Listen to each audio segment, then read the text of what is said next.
mistakes, I just make my case. Drops mic when I'm done. What more can I say? Not bite to my tongue. I don't like the taste. I'm on and I'm on and I own my opponent. I'm always in the zone, either zone out of zone, and then we could get it poppin'. Pick the topic if you watchin', skip and Shannon, skip and hoppin'. Took these sports and made them pop. Say, all right, undisputed.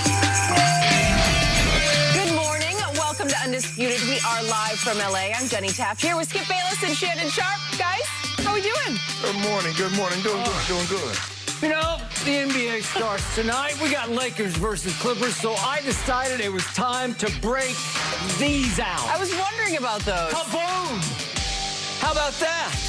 These are the new Kawhis.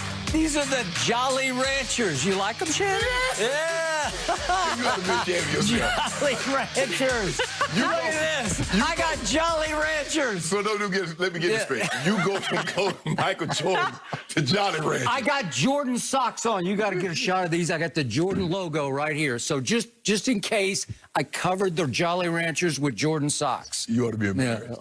The Jolly Ranchers. I think deep down inside you are. I saw you walk in today, Skip, but I thought, I wonder about those. I am actually wearing my Jordan Stay, so I've got you Yes. covered.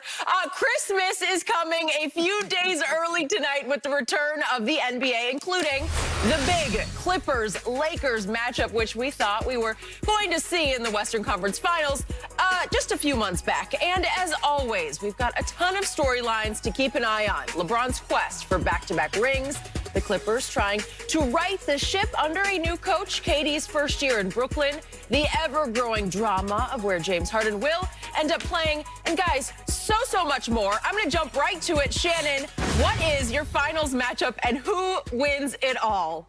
Well, I've kind of been going back and forth in the East. Lakers, Clippers. Oh, in the East. In the East. I'm going to start with the East first, since the sun rises in the East. It says in the West. I'm going to start with the East, Skip. I mean, watching KD, and I understand that the concerns that people have, Skip, because the Achilles injury is a very serious injury. Is it the more serious of the injuries of any professional athlete? But Kevin Durant is not a 250 pounds, 270 pound center.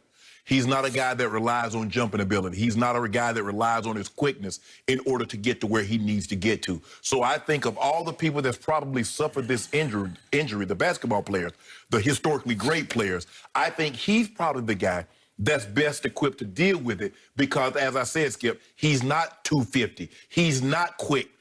He's quick, but he's not reliant on that aspect. He's not, Dominique Wilkins that relied on his jumping ability. So with that being said, I believe he'll pick right up where he left off. He will be the Kevin Durant that we've seen over the last 10, 12 years, and I don't think he'll miss a beat. When you look at this team, Skip, their second unit could really be a starting unit in the NBA. They come off the bench with LeVert, Jared Allen, and Taurean Prince. That's their second unit. So with that being said, I'm going to say I like the Eastern Conference Finals to be the Bucks and the Nets. And I'm going to say Brooklyn in 6. I'm going to give you, I think Giannis will get a couple more games than what he normally does. In the West, Skip, really? Well, the sun sets on the Lakers, right? No, don't do that, Skip. Yeah. Suns have gotten better, but I still think they're a piece away and maybe a year away. The Nuggets, the big question I have for the Nuggets is Michael Porter Jr. Did he have enough time to get into the weight room, and is he going to take it serious? And you got to understand, bro, every time something goes wrong, it's not your opportunity to go to Zoom and says, I need more opportunities. Golden State, Skip, I thought Golden State with Clay, but I never really saw them as a viable option to the top 1 or 2 seeds. And so now that brings me down to Portland. I think Portland's going to be okay. But do I think Portland's ready to take that next step and get to the Western Conference Finals? I don't believe they are. So I'm going to go back to the 2 that we thought would be there last year. I'm going to say the Lakers and the Clippers battle it out. And I'm going to say the Lakers win in 6 to meet the Brooklyn Nets in the NBA Finals because we want our get back. KD got 2 of them things from us. Okay. So we need our get back. So I got the Lakers. Got the Lakers again. Yep. Okay. I'm shocked by your prediction. I'm actually, truly, honestly, authentically shocked that you did pick the Nets on the other side. Yeah. that means that you are actually displaying your hidden respect for one Kevin Durant, who is the best player on the planet. No, Skip, I've always had respect for Kevin Durant. I mean, just because I picked him, that doesn't mean I believe he's the best player on the planet. When you look at what they have, I don't know if anybody else have that kind of depth that can match him. Philly has, we're going to see what Ben Simmons and Joel Embiid's going to be with Tobias Harris. But do they have the depth? And that's what Golden State, Skip, that's how Golden State beat people so many years. Their second unit, if they had a lead, the second unit expanded the lead. If they were behind, the second unit cut into the lead, and when the starters got back, they were either tied or in front. The Nets have that same type of firepower. Okay. I buy into your Nets pick, even though I have some reservation about a new coach who's never coached one dribble in the NBA named Steve Nash trying to deal with Kyrie Irving and Kevin Durant and a bunch of players who were there last year say, what about us? Are we chopped liver? Well, the second guy you mentioned, I think he'll be just fine. It's the first guy that you mentioned. Well, obviously, and yet I believe they will figure it out because I watched Kevin Durant last Friday night, and I was in awe of what I saw. I get that it was just the final preseason game. He was dominant. He was omnipotent.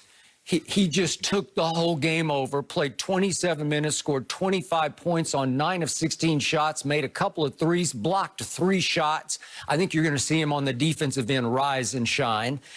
And that team is loaded top to bottom. They're trying to turn Karis LeVert into their Manu Ginobili coming in with the second unit, or if we can go more current with make him their Lou Williams coming in and just lighting people up. Yeah, it's got potential. Yes, because he's got a 50-point game, and we saw what he did in the bubble. Okay, so I'm on record. Nets will win the East, and Kevin Durant will win the MVP. Easily? You win the East easily? Well, not easily, because there are a lot of good teams. The Sixers are going to be fascinating. I just don't think they're quite there yet with their first-year coach and Doc. You have little to no respect for Giannis and I have little to none, and I'm not factoring them into this. And I think it's going to come down to Nets versus Philly. In the Eastern Conference Finals, okay. Now, the sun sets in the West on the Lakers. And now for my Western Conference prediction, I have a huge question just to ask the walls here because I know I won't get an answer from you. This is rhetorical because this is blowing my mind. It is confounding me. It is perplexing me. It is frustrating me to try to figure out what happened to my Clippers because just a few months back, they went into the bubble playoffs favored to win it all. Right. And they got up to the Denver series.